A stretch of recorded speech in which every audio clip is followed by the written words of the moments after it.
So in this lecture हम discuss करेंगे dielectric heating के बारे में।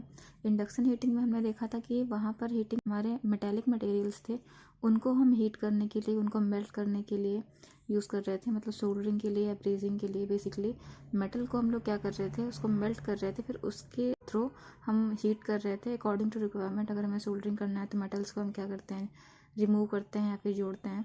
तो वहाँ पर क्या था कि हम मेटल्स के लिए हीटिंग कर रहे थे। लेकिन अगर हम चाहते हैं कि हमारे पास जो इंसुलेटिंग मटेरियल्स होते हैं या फिर हमारे कुछ नॉन कंडक्टिंग मटेरियल्स हैं, अगर हम उनकी हीटिंग करना चाहते हैं, लाइक वुड हो गया, हमारा प्लास्टिक हो गया या ग्लास हो गया, अगर हम उन चीज़ों की हीटिंग करना चाहते हैं तो उसके लिए हमें डाइलेक्ट्रिक हीटिंग का यूज़ करना पड़ेगा। वहाँ पर हमारा इंडक्शन हीटिंग काम नहीं आएगा। देन डाइलेक्ट्रिक हीटिंग में, जैसे हमने इंडक्शन हीटिंग के केस में डिस्कस किया था लॉस के बारे में, कि वहाँ पर लॉस ही यूज़फुल था जो हमारा हमें इंडक्शन हीटिंग प्रोवाइड कर रहा था। सिमिलर केस यहाँ पर भी होगा। यहाँ पर डाइलेक्ट्रिक लॉस यूज़ करेंगे फॉर डाइलेक्ट्रिक हीटिंग, कि यहाँ पर जो यूज़फुल है वो लॉस है। और कैसा लॉस है, वो डाइलेक्ट्रिक लॉस है, क्योंकि यहाँ पर जो हम हीट कर रहे हैं वो डाइलेक्ट्रिक मटेरियल्स के लिए कर रहे हैं, वुड हो गया, प्लास्टिक हो गया। तो ये हमारे कैसे, ये इंसुलेटिंग मटेरियल्स हैं, तो इनमें क्या होता है, डाइलेक्ट्रिक लॉस होता है, डाइलेक्ट्रिक प्रॉपर्टी होती है। तो इन्हीं लॉसेस का यूज़ करेंगे हम हीटिंग पर्पस के लिए इन डाइलेक्ट्रिक हीटिंग। अब हम जानते हैं कि डाइलेक्ट्रिक मटेरियल क्या होते हैं जो कि हमें डाइलेक्ट्रिक लॉस देंगे और जिनका यूज़ हम करेंगे, जिसका यूज़ करेंगे हम डाइलेक्ट्रिक हीटिंग के लिए। तो यहाँ पर हम देखते हैं कि ओरिएंटेशन क्या होता है। जो भी हमारे मॉलिक्यूल्स होते हैं, अगर ये हमारा एक इंसुलेटर है या फिर डाइलेक्ट्रिक मटेरियल है, तो उसमें जो मॉलिक्यूल्स हैं उन मॉलिक्यूल्स का ओरिएंटेशन कैसा होता है। तो ये अगर हमारा एक डाइलेक्ट्रिक मटेरियल है तो यहाँ पर जो ओरिएंटेशन है मॉलिक्यूल्स का, ये जब केवल सिंपल एक डाइलेक्ट्रिक मटेरियल है तो जो मॉलिक्यूल्स है वो रैंडमली डिस्ट्रीब्यूटेड है। मतलब कि मॉलिक्यूल्स में कोई भी वैसा डिस्ट्रीब्यूशन नहीं है, मतलब यूनिफॉर्म डिस्ट्रीब्यूशन नहीं है, ये रैंडमली कहीं भी डिस्ट्रीब्यूटेड है। मतलब कि इसमें जो मॉलिक्यूल्स का डिस्ट्रीब्यूशन है हम कह सकते हैं यूनिफॉर्म नहीं है। तो इसमें जो ये पोलराइजेशन होता है वो कैसे होता है, कि अगर हम इस इंसुलेटर में बाहर से एक इलेक्ट्रिक फील्ड अप्लाई कर देते हैं, तो अगर इलेक्ट्रिक फील्ड अप्लाई करते हैं तो ये जो मॉलिक्यूल्स अभी तक रैंडमली डिस्ट्रीब्यूटेड थे, कहीं भी पड़े हुए थे, अब क्या हो जाएंगे, ये यूनिफॉर्मली डिस्ट्रीब्यूटेड हो जाएंगे। तो जैसे ही हम यहाँ पर इलेक्ट्रिक फील्ड अप्लाई करते हैं, सपोज आपने ये इलेक्ट्रिक फील्ड अप्लाई कर दिया, मतलब बाहर से आपने इलेक्ट्रिक फील्ड अप्लाई किया, तो जैसे ही आप ये इलेक्ट्रिक फील्ड अप्लाई करेंगे, इलेक्ट्रिक फील्ड हमने अप्लाई किया इस इंसुलेटर पे, तो यहाँ पर जो मॉलिक्यूल्स अभी रैंडमली डिस्ट्रीब्यूटेड थे, अब ये एक यूनिफॉर्म उसमें डिस्ट्रीब्यूट हो जाएंगे। अब जिसमें ओरिएंटेशन है, अब हम ओरिएंटेशन देख पा रहे हैं कि हमने जैसे इलेक्ट्रिक फील्ड अप्लाई किया, तो इलेक्ट्रिक फील्ड अप्लाई करने से, जब डाइलेक्ट्रिक में कोई भी इलेक्ट्रिक फील्ड अप्लाई नहीं किया था, तो जो मोशन था, ओरिएंटेशन था मॉलिक्यूल्स का, वो रैंडम था, इधर उधर वो बिखरे हुए थे। लेकिन जैसे ही हमने इलेक्ट्रिक फील्ड अप्लाई कर दिया, जो मॉलिक्यूल्स है वो हमारे अब यूनिफॉर्मली डिस्ट्रीब्यूटेड हो गए हैं।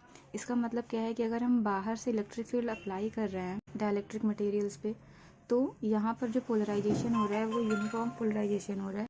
इसका मतलब क्या है कि जो डाइलेक्ट्रिक की प्रॉपर्टी क्या है, कि ये इलेक्ट्रोस्टैटिक फील्ड को सपोर्ट करती है, और हीट के फॉर्म में जो यहाँ पर लॉस होगा वो हीट के फॉर्म में जनरेट करता रहेगा, चाहे थोड़ा ही लॉस दे, लेकिन हीट के फॉर्म में थोड़ा बहुत लॉस देता रहेगा। तो जिसका आप यूज़ कर पाओगे डाइलेक्ट्रिक हीटिंग में। मतलब कि मेन प्रॉपर्टी जो इसकी है कि ये इलेक्ट्रिक फील्ड को सपोर्ट करता है हीट जनरेट करने के लिए। तो अब हम जानने की कोशिश करते हैं कि डाइलेक्ट्रिक लॉस क्या होता है जिसकी वजह से हम डाइलेक्ट्रिक हीटिंग पॉसिबल कर पा रहे हैं। अब अगर हमारे पास परफेक्ट डाइलेक्ट्रिक है, तो परफेक्ट डाइलेक्ट्रिक के केस में क्या होता है, जो हमारा लीकेज रिएक्टेंस होगा, परफेक्ट डाइलेक्ट्रिक है अगर हमारे पास, तो उसमें जो लीकेज रिएक्टेंस होगा वो क्या होगा, इनफाइनाइट होगा। अगर लीकेज रिएक्टेंस इनफाइनाइट है, इसका मतलब हम कह सकते हैं कि जो डाइलेक्ट्रिक है उसको हम ओपन सर्किट की तरह बिहेव कर सकते हैं, कि उसका जो रेजिस्टेंस है, रिएक्टेंस उतना ज़्यादा है कि उसमें करंट का कोई फ्लो नहीं हो पाएगा। कैसी करंट, जो हमारी लीकेज करंट होगी, जो हमारी लीकेज करंट होगी वो उसमें ज़ीरो होगी। अगर लीकेज करंट कोई भी फ्लो नहीं हो रही, मतलब परफेक्ट डाइलेक्ट्रिक है, उसका कोई भी रेजिस्टेंस नहीं है, अगर उसका कोई रेजिस्टेंस मतलब रिएक्टेंस नहीं है, तो उस केस में हमारा मतलब रिएक्टेंस बहुत इनफाइनाइट है। इनफाइनाइट रेजिस्टेंस होने की, इनफाइनाइट रिएक्टेंस होने की वजह से जो उसमें लीकेज करंट फ्लो होगी वो कैसी होगी, वो हमारी मिनिमम होगी या फिर ज़ीरो होगी। अगर आइडियल केस की बात करते हैं तो ज़ीरो होगी। तो इस केस में अगर आपका कोई भी लीकेज करंट फ्लो नहीं हो रहा है, तो अगर कोई लीकेज करंट फ्लो नहीं हो रहा है, इसका मतलब क्या है कि कोई भी डाइलेक्ट्रिक लॉस नहीं होगा। तो हम कह सकते हैं कि यहाँ पर कोई भी डाइलेक्ट्रिक लॉस नहीं होगा। अब हमारे पास लेकिन प्रैक्टिकली ये केस पॉसिबल नहीं होता है कि हम कह दें कि अगर मतलब हमारे पास परफेक्ट डाइलेक्ट्रिक, ऐसा नहीं है। हमारे पास जो भी डाइलेक्ट्रिक्स हैं, वुड है, प्लास्टिक है, सिरेमिक है, उसमें कुछ ना कुछ लीकेज करंट हमारी फ्लो होती ही होती है। मतलब हम ये कह ही नहीं सकते हैं कि हमारा जो भी डाइलेक्ट्रिक है उसका जो लीकेज रिएक्टेंस है वो इनफाइनाइट है। कुछ ना कुछ लीकेज रिएक्टेंस होगा। जो भी लीकेज रिएक्टेंस है उसकी वजह से कुछ ना कुछ लीकेज करंट हमारी फ्लो होती ही रहेगी। तो अगर लीकेज करंट कुछ फ्लो हो रही है तो उस केस में कुछ ना कुछ डाइलेक्ट्रिक लॉस अकर करेगा। मतलब अगर हमारी लीकेज करंट जीरो नहीं हो रही है तो उस केस में लॉसेस हमारे अकर करेंगे। तो प्रैक्टिकली ये पॉसिबल ही नहीं होता है कि हमारे पास जो भी इंसुलेटिंग मटेरियल्स हैं उनमें लीकेज करंट ना फ्लो हो, डाइलेक्ट्रिक लॉसेस ना हो। प्रैक्टिकली यही होता है कि कुछ ना कुछ लीकेज करंट फ्लो होगी और हमारे पास लॉसेस होंगे। इसका मतलब क्या है कि अगर हम यहाँ पर अगर हम एक एग्जांपल लेते हैं, एक सपोज कीजिए कि एक ऑप्टिकल फाइबर केबल है।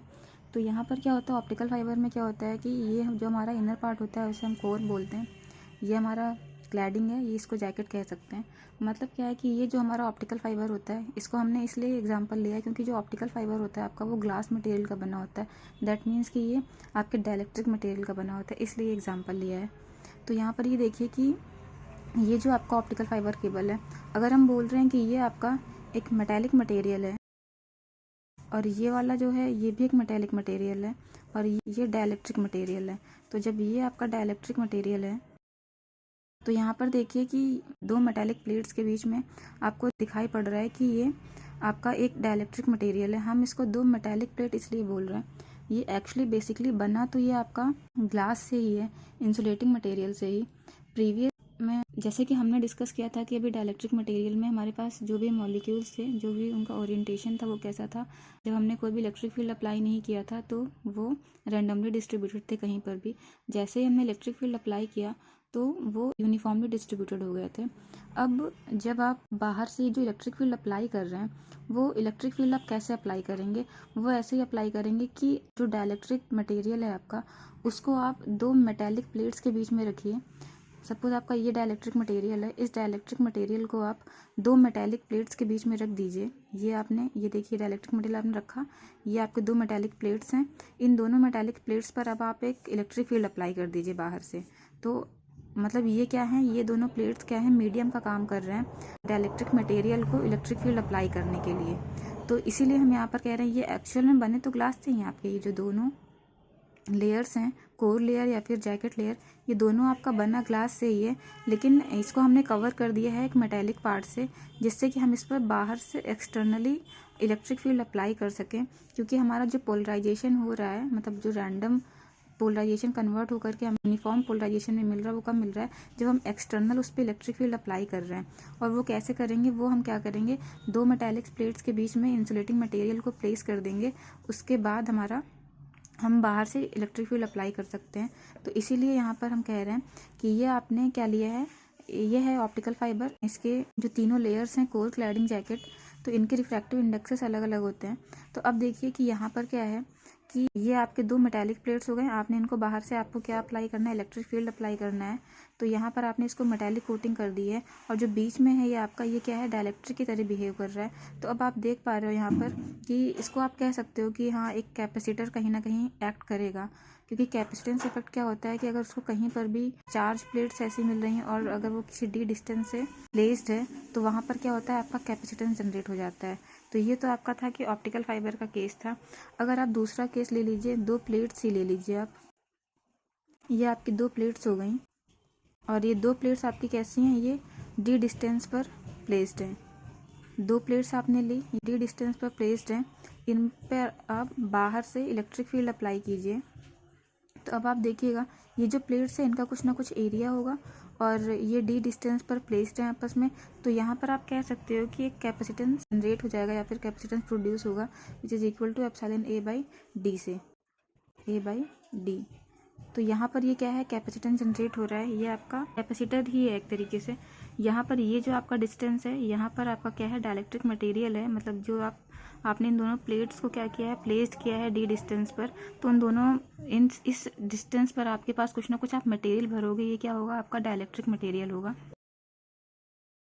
तो यहाँ पर देखिए जब आप इलेक्ट्रिक फील्ड अप्लाई करेंगे तो ये जो आपका डाइलेक्ट्रिक मटेरियल है उसमें क्या होगा, लॉसेस स्टार्ट होंगे। जब लॉस स्टार्ट होगा तो आपका हीट स्टार्ट हो जाएगा। अभी थोड़ी देर पहले हमने डिस्कस किया था कि हमारे पास कोई भी डाइलेक्ट्रिक मटेरियल है तो वो परफेक्ट डाइलेक्ट्रिक नहीं होगा। मतलब कि अगर वो परफेक्ट डाइलेक्ट्रिक नहीं है, इसका मतलब है कि उसमें कुछ ना कुछ रेजिस्टेंस होगा।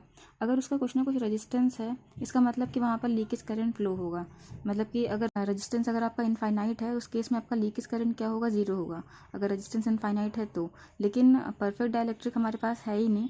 ये जो भी आपको मिल रहा है वो परफेक्ट डाइलेक्ट्रिक नहीं है। इसका मतलब क्या है कि इसमें कुछ ना कुछ रेजिस्टेंस आपका रहेगा। तो अब आप देखिए कि रेजिस्टेंस अगर आपका है और ये जो प्लेट है ये आपका कैपेसिटिव इफेक्ट तो दे ही रहा है, तो अगर आप इसका इक्विवेलेंट सर्किट ड्रॉ करने की कोशिश करिए, तो जो आप इसका इक्विवेलेंट सर्किट ड्रॉ करेंगे वो आपका कैपेसिटर तो रहेगा ही रहेगा, क्योंकि ये आपको कैपेसिटिव इफेक्ट दे रहा है। मतलब एक तरीके से आप कह रहे हो कि ये आपके कैपेसिटर की प्रॉपर्टी दे रहा है, लेकिन साथ में ये परफेक्ट डाइलेक्ट्रिक नहीं है। परफेक्ट डाइलेक्ट्रिक ना होने की वजह से आपका रेजिस्टेंस होगा जिसमें आपका ड्रॉप होना स्टार्ट हो जाएगा। तो ये आपका सी इन पैरेलल विद आप आर शो कर सकते हो कि ये जो आपका डाइलेक्ट्रिक मटेरियल है उसका कुछ ना कुछ रेजिस्टेंस होगा। इस रेजिस्टेंस की वजह से आपका ड्रॉप होगा यहाँ पर। तो ये आपका रेजिस्टेंस है यहाँ पर। आप इसको जो इक्विवेलेंट सर्किट ड्रॉ करोगे आर पैरेलल विद सी, तो यहाँ पर ही आपका इस रेजिस्टेंस की वजह से आपका लीकेज करंट फ्लो होना स्टार्ट हो जाएगा। इस इक्विवेलेंट सर्किट के अकॉर्डिंग यहाँ पर जो करंट फ्लो होगी, कैपेसिटर में IC करंट फ्लो होगी और जो रेजिस्टेंस है इसमें IR करंट फ्लो होगी।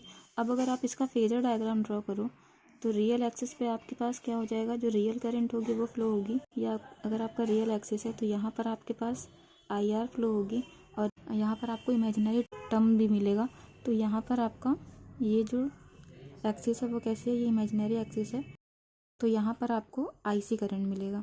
तो अब देखिए इसका जो रिजल्टेंट होगा आपको कुछ ये मिलेगा। तो यहाँ पर जो आर मतलब IR करंट से जो एंगल ड्रॉ होता है वो आपका थीटा होता है, जो कि आपका पावर फैक्टर दिखाएगा।